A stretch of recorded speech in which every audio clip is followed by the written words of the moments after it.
So Growth Coaching International, it's a global provider of coach training, specifically for the education sector. We're quite proud of the fact that we only work in education. So our main question is, how can coaching and mentoring have a bigger impact in educational settings? There's a lot of interest about the well-being of students, of educators, and of school leaders.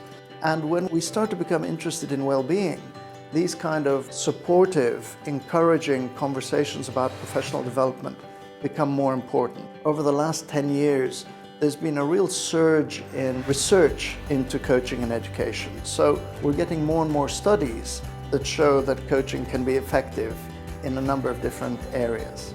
Firstly, coaching is being used to support school leaders to navigate challenges. Coaching can be used to provide additional training to school leaders to adopt a coaching approach.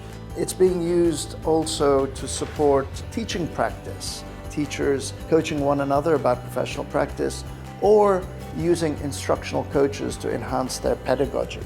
It's also being used directly with students. A lot of exciting work right now on training students to coach one another.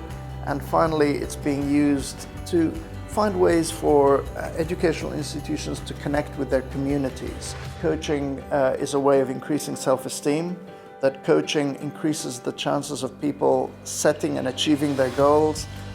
Coaching has been shown to increase resilience.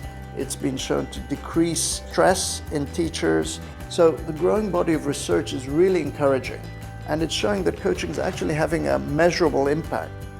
So the thing we're particularly excited about now is that we are working with Growth Coaching International, who are absolute specialists and just operate within the education space.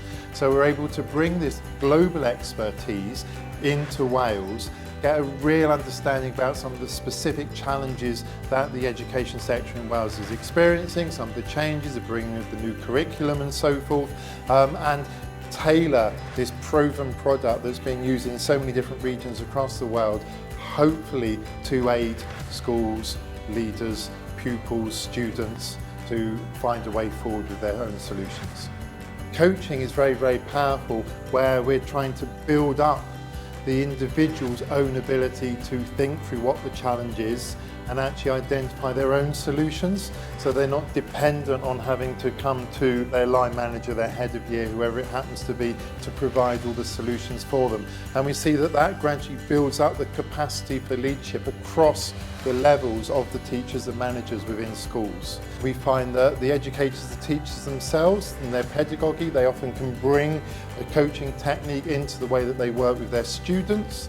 And we're finding increasingly with schools that they're trying to build the coaching skill set amongst their students as well. So it's not just how they engage in the class, but it's also how the students work and support one another. So there's many different domains in which coaching can help address challenges in education.